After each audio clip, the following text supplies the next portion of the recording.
fa kalan kyamara ne. Kalan kyamara.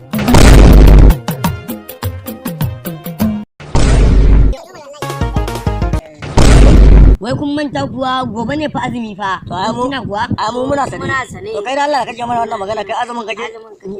Wai ni azumi?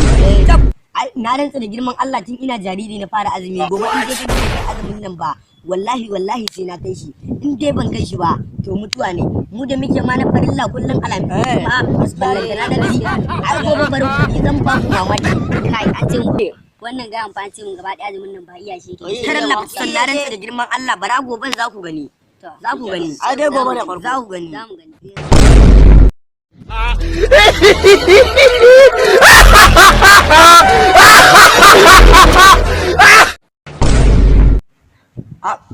Malam dan Allah karfe no ne. Ina ma manta mai.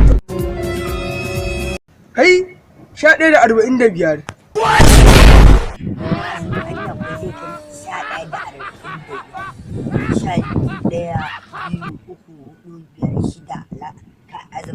Bai zama mun dole ba.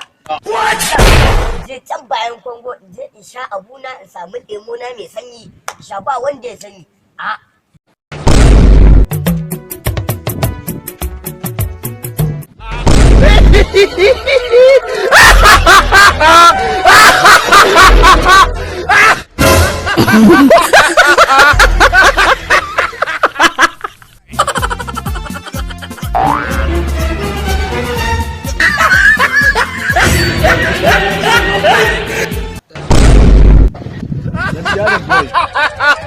Ya riga haka kuma ko ya riga haka me wannan ɗauko shi wannan menene maganin sanyi ne ko ne? Wannan baba ta ce ta ba Isha ta ce in ji Isha wannan yana rage yunwa azumi wannan ai ba an ce ba zai karya azumi da kuma kai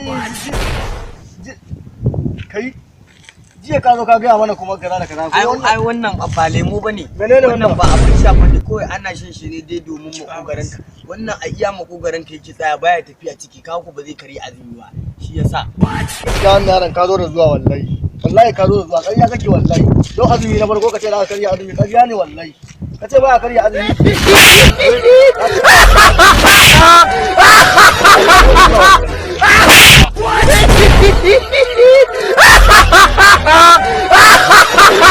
yi subscribe sannan ku danna mu alamar ƙararrawa domin sanar da ku da zarar mun ɗora sabon shiri.